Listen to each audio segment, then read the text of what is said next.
শেষ একটি প্রশ্ন করছেন আমার ভাইরা, বলবো এটা আল ফুরকান মিডিয়াতে আপনারা সব ওয়াজগুলো দেখবেন। আর শেষ একটি প্রশ্ন করছেন যে নবীকে দাঁড়িয়ে কিয়াম করা জায়েজ কিনা। কিয়াম বুঝেন কারে কয়? আপনাদের দেশে দেখবেন কতগুলো লোক মিলাদ পড়ে, চন্দ্র সূর্য গ্রহ তারা চাঁদকে বলে আজকে মোদের খুশির দিন, দুজাহানের বাদশা নবী রাহমাতাল লিল আলামিন আল্লাহুম্মা, এরকম দাঁড়ায় গেছে ইয়া নবী সালামু আলাইকা, আছে কিনা? আবার একজন চেয়ার থুইছে, কয় চেয়ারে নবী এসে বসছে। চেয়ারে কি এসে বসছে? নবী আসছে। তাদের বিশ্বাস হলো নবীজি দরুদ পড়লে হাজির হয়।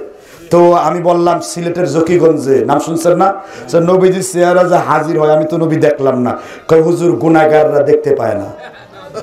তখন আমি বললাম কি 8 বছরের এক বাচ্চা, ভাই এই ছোট বাচ্চা এখানে আছে না, যেখানে বাচ্চা, ওর কোনো গুনাহ আছে? বলেন ওর কোনো গুনাহ আছে না? তো বললাম যে আমি তো গুনাহ করে দেখতে পারি, তবে বেগুনা মাসুম বাচ্চা আছে তো দেখো। কয় হুজুর আর ফেলছে ছাড়া তুমি কিছুই চোখে দেখতেছি না। তাহলে এই যে ধরনের হাস্যকর কথাবার্তা গুলা আপনারা এই কোন নবীর জন্য যদি দাঁড়ায় সম্মান করতে হয়, তাহলে আল্লাহর জন্য কি গড়ায় সম্মান করতে হইব না? নবীর জন্য যদি আমরা দাঁড়াই তাহলে আল্লাহর জন্য গড়াই। তাহলে নামাজে যখন যামু তাহলে ভাই আপনি গড়ান কেন? আপনি গড়াইবেন ঘর থেকে। কয় ভাই নবীর জন্য দাঁড়াই, আল্লাহর জন্য গড়াই। তখন বুঝবো যে আপনি কত বড় নবীওয়ালা সম্মান আলা হয়ে গেছেন। এবার নবীর কথা হলো যে ব্যক্তি আমার সম্মানে দাঁড়াবে তাহলে মাকা আদাহু মিনান নার, সেজন্য তার থাকার জায়গা ডাইরেক্ট জাহান্নামে করলো। কারণ আমরা শুধু দাঁড়াবো একটি সত্তার জন্যই, আমরা শুধু দাঁড়াবো একটি সত্তার জন্যই, আজ্জা ওয়া জাল্লা, তিনি হলেন জুল জালালি ওয়াল ইকরাম, মহাপরাক্রমশালী রব রব্বুল আলামিন, আল্লাযীনা ইয়াযকুরুনাল্লাহা কিয়ামান ওয়া কুউদান ওয়া আলা জুনুবিহিম ওয়া ইয়াতাফাক্কারুন। আল্লাহকে স্মরণ করো দাঁড়ানো অবস্থায়, বসা অবস্থায়, শুয়ে অবস্থায়। আল্লাহর জিকির যদি শুয়ে করা যায়, আল্লাহর জিকির যদি দাঁড়িয়ে করা যায়, আল্লাহর মতো কোনো মাখলুককে করা যাবে না।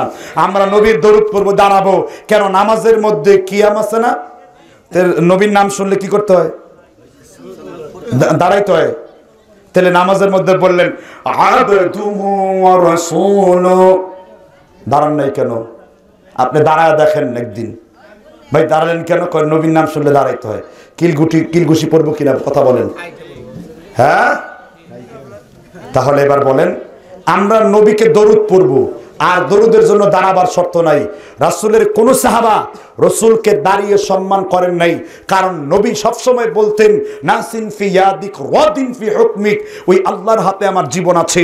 রাসূল গোলামের মতন কোন জায়গায় বসে থাকতেন, তিনি কখনো সাহাবীরা তার সামনে দাঁড়িয়ে সম্মান করতো না। এজন্য দাঁড়িয়ে সম্মান করার ইহুদি খ্রিস্টানদের কাছ থেকে আসা। এজন্য স্কুল কলেজে দেখবেন স্ট্যান্ড আপ, দাঁড়িয়ে গেছে sit down, stand up sit down, দাঁড়ায় বসে, দাঁড়ায় বসে। ইসলাম এরকম না। এই জন্য আমার সম্মানে কোন হুজুরের সম্মানে দাঁড়িয়ে আপনি এরকম সম্মান করতে পারবেন না। এবং হুজুরকে বলা উচিত খবরদার দাঁড়ায় না, বসে পড়েন। কারণ আমরা শুধু নামাজের যতগুলো ফরজ আছে এর মধ্যে একটা ফরজ হলো কিয়াম করা। নামাজের একটা ফরজের ফরজ কি? কিয়াম করা। কিয়াম মানে কি? তাহলে কিয়াম যদি আমরা আল্লাহর জন্য খাস করি তাহলে সেটা নবীর জন্য করা যাবে না। কথা বুঝতে পারছেন কিনা? এই কিয়াম যারা নবীর জন্য করে তারা আবার নবীর সাথে আরেকটা বেয়াদবি করে, ইয়া রাসূলুল্লাহ ইয়া হাবিবাল্লাহ ইয়া রাসূলুল্লাহ ইয়া হাবিবাল্লাহ বলে কিনা?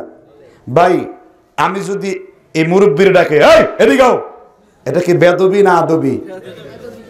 তাই ইয়া রাসূলুল্লাহ হে নবী, এটা কি আদব আছে? ইয়া রাসূলুল্লাহ মানে নাকেরা, আর ইয়া আইয়ুহার রাসূল নবীকে মারেফা করে ডাকতে হবে, নাকেরা করে নয়।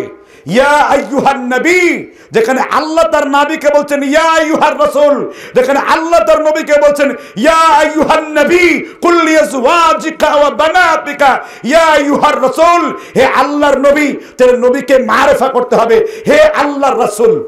কি বলতে হবে? হে আল্লাহর রাসূল। তাহলে নবীকে সম্মান আছে না নাই? ইয়া রাসূলুল্লাহ হে নবী, হে নবী, হে নবী, এটা বেদবি কিনা?